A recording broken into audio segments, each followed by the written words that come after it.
early in the morning kasi may tumawag sa akin, yung friend ko na nagtatrabaho dito sa government sa Qatar, and gusto niyo i-confirm sa akin yung news daw na 17 katao na nakulong, na-detain. Kung totoo daw ba dahil yun sa pagrarally. Okay? So, ako po makakapag-confirm. Okay? Gusto ko po i-confirm na yung balita po is fake news po yun. Fake news yun. Yes, may na-detain. Yes, may nakulong. Yes, may nahuli. 17, yes, totoo yan.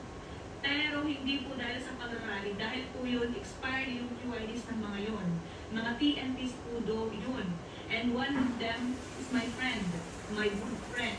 Bakit siya nakulong? Kasi po expired yung QID na niya 6 months na expired. So ginagawa namin ng parang actually yung QID niya pero ayaw talaga i-release ng amo niya. So pumunta siya doon, gusto lang niya kami pagkasiyahan, and FYI, okay, for your information, yung gatherings po ay ginanap sa private beach, hindi po sa public, hindi sa park, hindi sa public beach, private po yun. Walang rallying naganap.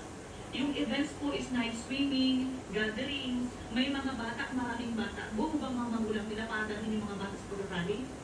Pero hindi po kasi yun ang nangyari.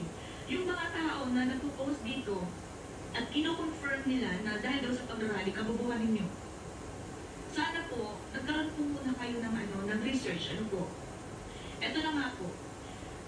Yung mga nag-post, dahil daw po yun sa post ng Philippine Embassy, nag-rely daw po sila sa post ng Philippine Embassy. Hindi po ba ninyo nabasa na mabuti yung post ng Philippine Embassy?